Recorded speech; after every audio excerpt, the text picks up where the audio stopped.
Mustangs. Welcome to a very special broadcast. I'm LeBlanc. And I'm Marty. And I'm Milan. Welcome back to the Mustangs Broadcasting Network, MBN. We are live on the web with this special broadcast interview. Today is Thursday, February 5th, 2015. We are broadcasting today to interview our special author, Andrea Beaty. Welcome, Miss Beaty. Hello. Hello. Welcome How are to you? the MBN. MBN. Thank you for taking the time from your busy schedule to come and sit with us. I'm very delighted to and be here. chat. This shall be fun. Yes. I'm be very excited fun. to be here. It will be fun. Let's have fun. Yes. Question Okay, one. let's have fun. So, how did you actually become an author? You know, I set out in life to be a biologist and a computer scientist, and whenever I got to college, I studied those things, and I got out of school and I became a computer scientist and worked for a computer company, and I didn't have a clue I wanted to write for kids until a few years after that, and I started reading books when I had kids, and reading picture books to them, and I really liked them, so I decided to write, and I don't know, here I am. No one's more surprised than I am, because it just goes to show you never know in life where your life will take you. Just read every book you can find and you'll be inspired to do things you don't even know you want to do yet. Question two. What inspired you to write your books? To write my books, well, I was going to write Jeff Kenny's books. He does the Diary of the Wimpy Kid, but he got there first, so he wrote them and I couldn't do that. So I thought, well, I'll have to write my own books. Everybody has their own stories to tell. So my books are inspired different places. In the presentation today, I'll tell you about where Iggy Peck and Rosie Revere come from. But I have other books like Attack of the Fluffy Bunnies, which, and this, I know, and it's a very serious book. And the sequel, Fluffy Bunnies 2, The Schnoz of Doom, which are goofy, hybrid graphic novel books that I wrote because there were cute bunnies in my yard. And I looked at there and I saw some bunnies. I thought, I'm going to write a book about cute bunnies.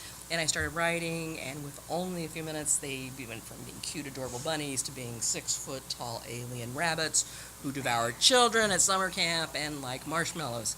So, Whoa. Yeah, regardless of what they do, who doesn't love bunnies? Yes, who And does not love marshmallows. And who those? doesn't love marshmallows. marshmallows? yes, they and make very camp. tasty Marshmallow desserts. lovers out there, you know how we feel. Yes. Marshmallow haters? Just go away. I don't have anything to say to you. Goodbye.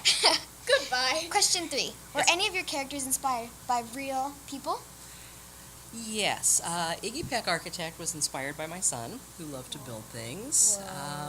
Rosie Revere Engineer, the character of the Great Aunt Rose, was inspired by millions of women. So the character Rosie the Riveter it was not one person. She was a representative of millions of women who went to work in the factories during World War II to build the airplanes and the jeeps and the guns and everything we needed to help support the war effort, and they made such a difference. And I wanted to say thank you to those women because my aunt was a Rosie the Riveter, and she worked in a factory, and she's 90 years old now. And so many people know women who had been in that role during World War II, and I think it's important to say thank you to people who serve, as everyone here at Fort Bragg knows. I mean, that's a big thing to help support your country and support people who are doing good things. So I wanted to do that.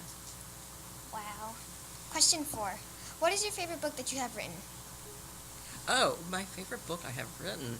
It's always the book I'm working on at the moment. Because that's the one that my brain is the most engaged with at that moment. So right now I'm starting to think about what's the next kid in the Rosie Revere and Iggy Peck story. And I can't tell you who it is because I'm not really sure. But it will. I'll figure it out eventually, or my editor will come to my house and go, Hurry up. She does that. Hurry up and write that book. I've heard that. You sound like her. Please. Oh, I do? One more question just popped into my mind. How about your favorite book to read? Oh, wow. How long is this show? Because I have 2 million of them. There are so many great books. It's impossible to just pick one because it really depends on my mood. Yes. So if I'm feeling Yeah. goofy, I love to read anything from Captain Underpants to Jeff Kenny to, I don't know, any funny book. Just I also love all the Harry Potter books. The Rick Riordan. Yes, I love those. The Rick Riordan books are very good, and so are the Warrior series is a really Oh, exciting, I love engaging those books. books. I like those, and I like to sit and read picture books because they're poetic and they can really inspire you. And I love the art and illustration. And I don't know, if there's a book, I'll just read it.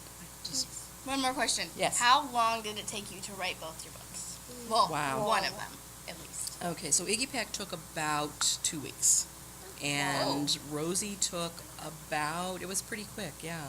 It took about 3 years because I had trouble figuring out the rhyme, and I just didn't know what was going to happen. Yeah. So I was writing other books along the way, but it took me about that long before we finally figured it out. Yeah, as good as the books are, I thought it took you a lot Thank longer. you. But they're Thank very you. good. Yes. Oh, thank you. Yeah. Yeah, it's about finding the right words for the story, and sometimes that's a fast thing, and sometimes it takes forever. And Yeah. I'm Yeah. baffled. No, I have no clue. The clueless author. That's bad. Yeah, no, actually, most authors I know are kind of clueless, and Never. but then we have to go out and find a clue, and that's the fun part, and that's where stories come from. Yeah. It's having questions and going out and exploring, and then making something up. Wow. And I know a couple other series of books that you might like. Oh. They're by the same author that wrote the Warrior series. Aaron There's Hunter? Seekers, and I forgot the other one. Oh no. Another Survivors. title of a book. Yes. Survivors. Yeah. Yes, Seekers and Survivors. Aaron Hunter is the author, and actually, Aaron Hunter, I think, is 2 people that they write 4. together. 4 people. Okay, wow. Oh. They're like dividing. Couple people. Now it's 8 people. people. Yes. We want to thank you again, Mrs. Beaty, for joining the MBN for this special Thank you. broadcast interview. Mustangs, we hope you enjoy our special gift copies of Andrea Beaty's books, and we hope you will check out her others. This has been an Irwin Mustangs news broadcast for Thursday, February 5th, 2015. On behalf of us all here in this tiny makeshift studio, have a wonderful day and a thrilling Thursday.